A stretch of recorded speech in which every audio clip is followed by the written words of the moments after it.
State the grounds on which a company can be compulsorily wound up by the tribunal. कि कौन कौन से ऐसे ग्राउंड्स हैं जब कंपनी को कंपल्सरी वाउंड अप किया जाता है ट्रिब्यूनल की तरफ से। Winding up is a process for ending a companies existence. Winding up एक ऐसा प्रोसेस है जो कंपनी की एग्जिस्टेंस को ख़त्म करता है। Winding up means ending. Winding up का मतलब होता है ख़त्म करना।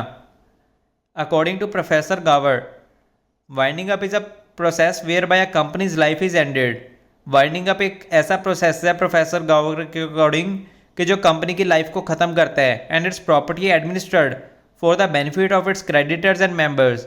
और जो कंपनी की प्रॉपर्टी होती है वो लिक्विडेट की जाती है, सेल वगैरह करी जाती है कंपनी के क्रेडिटर्स और मेंबर्स के बेनिफिट के लिए। An administrator called liquidator is appointed to taken control of the company. तो एक एडमिनिस्ट्रेटर अपॉइंट किया जाता है जिसे लिक्विडेटर भी कहा जाता है, ताकि वो कंपनी के ऊपर कंट्रोल करे और कंपनी के एसेट्स को कलेक्ट करे और कंपनी के जो भी डेट्स वगैरह हैं वो पे करे, जो भी कंपनी ने मतलब किसी से कर्ज वगैरह लिए हुए हैं। And finally distributes any surplus among the members in accordance with their rights. और जो फाइनल अमाउंट वगैरह बचती है सारे डेट्स वगैरह देने के बाद, एसेट्स वगैरह सेल करने के बाद, जो फाइनल अमाउंट बचेगी उस अमाउंट को मतलब जो शेयर होल्डर्स हैं जिसके जितने पास शेयर्स वगैरह हैं उसके हिसाब से सरप्लस वगैरह करके सरप्लस वगैरह में उनको डिस्ट्रीब्यूट करना है अमाउंट को। The winding up of a company may be effected mainly by following two kinds. तो जो कंपनी की वाइंडिंग अप है ये दो तरह से की जा सकती है। Compulsory winding up by the tribunal के ट्रिब्यूनल कर सकता है कंपल्सरी वाइंड अप कंपनी को। वॉलंटरीली वाइंडिंग अप जो शेयर होल्डर्स हैं या मेंबर्स हैं क्रेडिटर्स हैं वो कंपनी को जब वाइंड अप करना चाहते हैं तो वो वॉलंटरी वाइंडिंग अप कहलाता है। इस वीडियो में हम बात करेंगे compulsory winding up by tribunal के बारे में। The grounds on which a company may be wound up by the tribunal. अब हम बात करें जो कंपनी वाउंड अप होती है, कंपल्सरी वाउंड अप होता है ट्रिब्यूनल की तरफ से, उसके कौन कौन से ग्राउंड्स हैं ये सेक्शन 271 में दिए गए हैं कंपनीज एक्ट 2013 के। सबसे पहला ग्राउंड है हमारा इनएबिलिटी टू पे डेट्स। कि जब कंपनी मतलब कंपनी एबल नहीं होती अपने डेट्स वगैरह जो भी कंपनी ने लिए होते हैं वो पे करने के। The first circumstance of winding up company is company being unable to pay its debts. Company मतलब अनेबल होती है अपने जो भी उसने कर्ज वगैरह लिए हैं उनको पे करने के लिए। According to section 271 sub section 2 of the companies act 2013, a company may be deemed to be unable to pay its debts in following circumstances. अगर हम बात करें जो कंपनीज एक्ट 2013 का सेक्शन 271 सब सेक्शन 2 है उसमें ये बताया गया है कि कंपनी इस जो भी ये सर्कमस्टांसेस हैं इन सर्कमस्टांसेस में अगर कंपनी आती हैं तो ये डीम करके मतलब मान कर चला जाएगा कि कंपनी अपने डेट्स वगैरह पे करने में अनेबल है, कंपनी अपने डेट्स नहीं पे कर सकती। A debt of an amount exceeding 1 lakh rupees is due on debt of a creditor. अगर कंपनी ने किसी क्रेडिटर से 1 लाख से ऊपर अमाउंट ली है, मतलब जो अमाउंट 1 लाख से ऊपर जा चुकी है, a demand has been made for recovery of such due debt by the creditor. और जो क्रेडिटर है उसने अमाउंट की डिमांड कर ली है रिकवरी के लिए, रिकवरी करने के लिए। The company has failed to pay such debt within 21 days. और अगर कंपनी 21 डेज के अंदर उसका जो डेट उसने कंपनी ने उस क्रेडिटर से ली है अगर वापस करने में मतलब अनेबल हुई 21 डेज के अंदर, तो ये मान लिया जाएगा कि हाँ कंपनी अनेबल है डेट्स वगैरह पे करने के लिए। For winding up of company on the above grounds, अगर हम बात करें जो हमने ये 3 ग्राउंड्स वगैरह ऊपर पढ़े हैं, following conditions are required to be fulfilled. तो ये कंडीशंस पूरी होनी जरूरी है। अगर तो ये कंडीशंस पूरी हैं तो कंपनी वाउंड अप हो जाएगी according to unable to pay debts के हिसाब से। The debt must be payable immediately. तो जो वो डेट है वो मतलब उस टाइम पे उसका टाइम पीरियड हो जाना चाहिए कि हाँ जितना, अगर तो कंपनी ने मांगे थे 10 दिन तो 10 दिन पूरे होने के बाद अगर क्रेडिटर अपना पैसे वगैरह वापस मांग रहा है कंपनी से जो उसने कंपनी को दिए थे एज अ डेट, तो टाइम पीरियड हो जाना चाहिए पूरा। The creditor must be actual authority of recovery और डेट। तो इसमें ये बताया गया जो क्रेडिटर है वो एक एक्चुअल अथॉरिटी होनी चाहिए जिसने कंपनी को डेट वगैरह दिया है या जिसके पास राइट हो कंपनी से डेट वगैरह रिकवर करने का। The debt must be recoverable at the time of submitting application. तो जो मतलब जब एप्लीकेशन वगैरह सबमिट करनी है कंपनी को वाउंड अप करवाने के लिए ट्रिब्यूनल को, तो उस टाइम पे वो डेट रिकवरेबल की होनी चाहिए कि हाँ रिकवरी वगैरह की अमाउंट जो करवानी है उसने वो डेट आई होनी चाहिए proper. It must not be time barred. और जो मतलब डेट वगैरह उसने कंपनी को दिया हुआ है वो टाइम बार्ड नहीं होना चाहिए। अगर हम बात करेंगे कि टाइम बार हो गया उसका 3 ईयर्स जैसे होता है सूट वगैरह फाइल करने के लिए, तो अगर वो टाइम बार्ड हो गया तो भी कंपनी की ये कंडीशन वगैरह नहीं फुलफिल होगी तो कंपनी को वाउंड अप नहीं किया जाएगा। Case Jonathan Allen versus Zoom developers private limited. अगर इस केस में बात करें जो अनपेड सैलरी होती है एम्प्लॉयज़ वगैरह की, या वेजेस होते हैं, या emoluments of past employees of company have been treated as debt. तो जो कंपनी की एम्प्लॉयज़ के अनपेड सैलरी वगैरह होती है, वेजेस होती हैं, या पुराने मंथ्स की सैलरी वगैरह होती हैं, उसे डेट मानकर चला जाता है। Issuance of special resolution. If an application is made to tribunal to wind up the company after passing special resolution by the company, the tribunal may order for winding up of the company. तो इसमें ये बात है कि अगर तो जो application tribunal को दी गई है कि मतलब स्पेशल रेजोल्यूशन वगैरह पास किए गए कंपनी में, और ट्रिब्यूनल को एप्लीकेशन वगैरह दी गई है कंपनी को वाउंड अप करने के लिए, but the tribunal is not bound to pass order for winding up on the application of company. तो जो ट्रिब्यूनल है वो मतलब बाउंड नहीं है कंपनी के, मतलब जो कंपनी ने एप्लीकेशन कराई कंपनी की एप्लीकेशन से, ट्रिब्यूनल में deny for winding up if it is in his opinion is against the company और पब्लिक इंटरेस्ट। अगर जो एप्लीकेशन लगाई है वाउंड अप करने के लिए अगर वो कंपनी के अगेंस्ट हुई है, पब्लिक इंटरेस्ट के अगेंस्ट हुई, तो ट्रिब्यूनल मना कर सकता है वाइंड अप की एप्लीकेशन एक्सेप्ट करने से, वाइंड अप करने से कंपनी को। This passing of an order for winding up is discretionary to tribunal. तो जो ट्रिब्यूनल की डिस्क्रिशनरी पावर होगी कि कंपनी को वो वाइंड अप करने चाहते हैं या नहीं करना चाहते।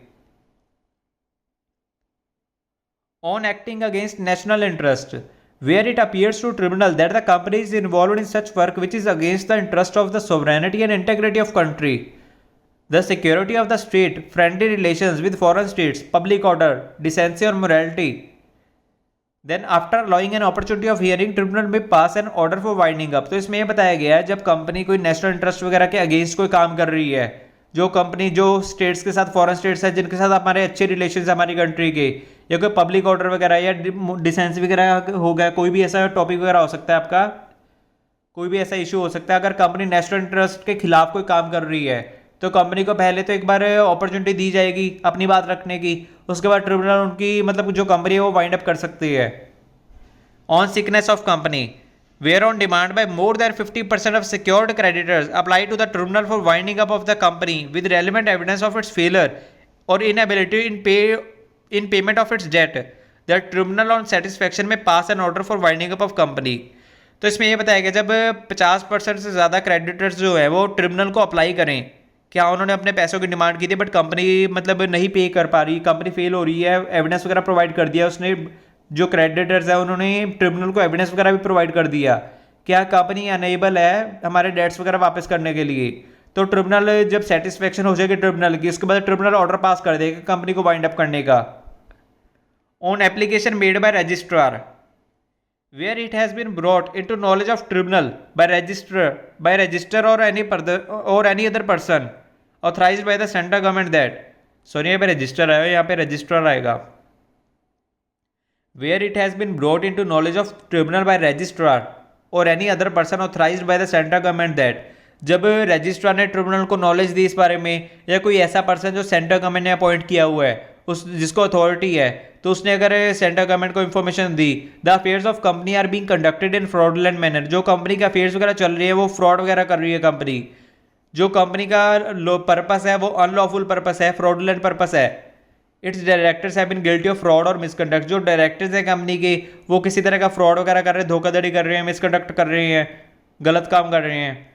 Then after allowing an opportunity of hearing, तो कंपनी को एक बार अपॉर्चुनिटी दी जाएगी अपनी बात रखने की, the tribunal may pass an order for winding up, और अगर तो ट्रिब्यूनल उसके जो अपॉर्चुनिटी ऑफ हियरिंग दी गई है, अगर तो कंपनी उसमें अपने आप को बेगुनाह साबित करने में सफल हो गई तो ठीक है, अगर कंपनी अपने आप को बेगुनाह करने मतलब होने में सक्सेसफुल ना हो पाई, बेगुनाह साबित करने में, तो जो ट्रिब्यूनल है वो ऑर्डर पास कर देगा कंपनी को वाइंड अप करने का। Non filing of financial statements, where the company has made a default in filing with registrar its financial statements और annual reports for immediately preceding 5 consecutive years, the tribunal may order for winding up of the company, जब एक company default करती है अपने जो annual statements वगैरह, financial statements होती हैं, एनुअल रिपोर्ट्स वगैरह होती हैं, उसको फाइल करने में लास्ट 5 years की अगर वो फाइल करने में कोई प्रॉब्लम वगैरह इशू वगैरह क्रिएट हो रहा है, तो जो ट्रिब्यूनल है वो वाइंड अप कर सकता है कंपनी को, ऑर्डर पास कर सकता है कंपनी को वाइंड अप करने के लिए। Just and equitable cause, the tribunal can order for winding up of a company when the tribunal is of the opinion that it is just and equitable that the company should be wound up.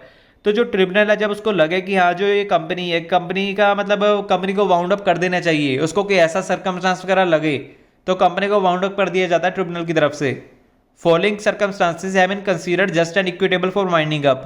और जो tribunal है वो इन circumstances को just and equitable cause में मानता है।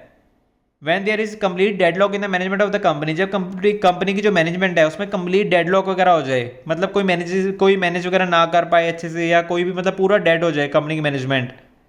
Van the company has lost its substratum, तो जब कंपनी अपना मेन मोटिव वगैरह ये लॉस्ट वगैरह कर देती है। Where continues losses to company and no prospects of achieving profits, जब कंपनी को लगातार लॉसेज वगैरह होने लगी और कंपनी का आगे जो इन फ्यूचर अगर हम फोरकास्ट करें तो कंपनी को आगे प्रॉफिट वगैरह नहीं हो सकता, नहीं अचीव कर सकती कंपनी अगेन प्रॉफिट, तो उस टाइम पर ट्रिब्यूनल वाइंड अप कर देती है कंपनी को। Where majority share holders have adopted of oppressive और squeezing policy towards minority share holders, जो तो मेजोरिटी शेयर होल्डर्स हैं जब वो मतलब ऑपरेसिव बिहेवियर अपना करने लगते हैं अडॉप्ट, या माइनॉरिटी शेयर होल्डर्स को किसी तरह नुकसान वगैरह करवाने लगते हैं फाइनेंशियली, तो उस केस में एक जो ट्रिब्यूनल है वो वाइंड अप कर सकता है कंपनी को। Where an incorporated private company is an substance of partnership, जब एक इनकॉर्पोरेटेड प्राइवेट कंपनी है जो वो पार्टनरशिप में चेंज हो जाती है।